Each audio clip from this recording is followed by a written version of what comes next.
दोस्तों नमस्कार, मैं कमलेश कुमार @कमलेश कुमार यूट्यूब चैनल में आपका स्वागत है। दोस्तों आज मैं जो कहने जा रहा हूँ वो हमारी अपनी राय है। हालांकि मैं विशेषतर इस बात को नहीं जानता या कहीं पढ़ा भी नहीं हूँ, परंतु ये जो महाशय बोल रहे हैं कहीं न कहीं इस बात में सच्चाई ज़रूर है। और आप पहले अधम जाति में विद्या पाए, भयहु जथा अहि दूध पिलाए। इसका शाब्दिक अर्थ भावार्थ यही होता है कि नीच जाति के लोग विद्या पाकर के जहरीला हो जाते हैं। जे बरनाद हम तेली कुम्हारा, सपच की रात कोल कलवारा। मतलब तेली, कुम्हार, कहार, कोल, कलवार सभी अधम जाति के हैं, नीच जाति के हैं। जाति गिना दी गई है। जो भी लोग हैं, परमहंस जी ने हमारे 10 करोड़ रुपया मेरे जी काटने पर फटवा दिए हैं। हमारे पुरखे जी कटवाते रहे हैं। उनको कहिए उत्तरकांड का ये छंद निकाल के पढ़ो और तुम माफी मांगो अगर उस पर हम अड़ी हैं। मैं एक बार तो दिया, आप लोग बार बार एक ही बात को पूछते हैं।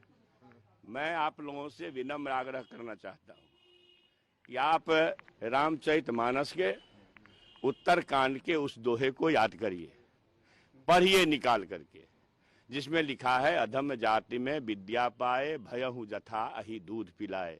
इसका शाब्दिक अर्थ भावार्थ यही होता है कि नीच जाति के लोग विद्या पाकर के जहरीला हो जाते हैं। किस तरह से? जिस तरह से दूध पीने के बाद सांप होता है। तो क्या ये जो नीच जाति जिसको आप गिनते हो, उसमें भी लिखा है कौन कौन नीच जाति है। जे बरनाद हम तेली कुम्हारा, सपच की रात कोल कलवारा। मतलब तेली, कुम्हार, कहार, कोल, कलवार सभी अधम जाति के हैं, नीच जाति के हैं। जाति गिना दी गई है। तो मैं ये कहना चाहता हूं कि 90% लोग अगर जाति के नाम पर अपमानित थे 3000 साल पहले और आज भी अपमानित हैं। जीतन राम मांझी मंदिर में जाते हैं, दुर्गा मंदिर में मधुबनी में, और पूजा करके आते हैं, तो पाखंडी लोग जो मेरा जी काटने का फतवा देते हैं, उन लोग गंगा जल से धोते हैं। आज से 20 बरस पहले 78-79 के दशक में, कितना साल हुआ गिन लीजिएगा, बाबू जगजीवन राम जी डॉक्टर संपूर्णानंद की मूर्ति का अनावरण करने गए थे बनारस। किए डॉक्टर संपूर्णानंद की मूर्ति का अनावरण, और बाद में पाखंडियों ने उनको गंगा जल से धो करके शुद्ध कर दिया। आज से दो साल पहले, महज 2 साल पहले रामनाथ कोविंद सपत्नीक गए थे धर्मपत्नी के साथ जगन्नाथपुरी मंदिर में। पाखंडियों ने गर्भगृह में नहीं जाने दिया। कौन क्या है इसके पीछे, कौन सा विचार चल रहा है? इसलिए विचारों का संघर्ष है। इस दुनिया के 100 वर्ष के सबसे ज्यादा ज्ञानी, जो अमेरिकी प्रशासन ने जिसको ज्ञानी घोषित किया, सिंबल ऑफ नॉलेज कहा, उसका नाम है डॉक्टर भीमराव अंबेडकर। उन्होंने मनुस्मृति को 1927 में क्यों जलाया, जरा इसको जाने देशवासी। मैं अभी भी अपनी बात पर अडिग हूं कि हम उस राम के भक्त हैं जो सबरी के जूठ बैर खाते हैं, उसके नहीं जो शंबुक के वध करते हैं। हम उस कृष्ण के भक्त हैं जो सुप्पन भगत डोम के यहाँ खाते हैं। भैया, रामचरितमानस में बहुत अच्छी बातें भी है, लेकिन जो बात जाति के नाम पर नफरत पैदा करने के लिए कहती है, जो बात जातियों को अपमानित करने के लिए कहती है, उसका विरोध होना चाहिए, देशवासी को करना चाहिए। नहीं तो देश में 90 से 85% लोग को काट करके आप देश नहीं बना सकते हैं। लालू यादव में क्या दोष?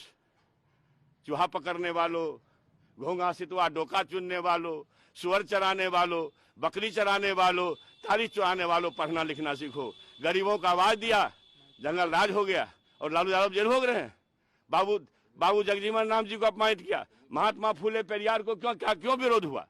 महात्मा फूले पेरियार को लोग गाली दिए हैं।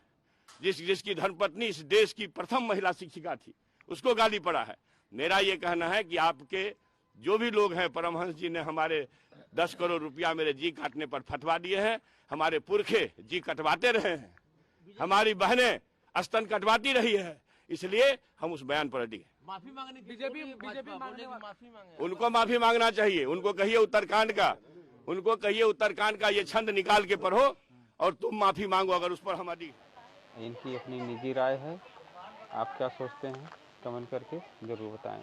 धन्यवाद।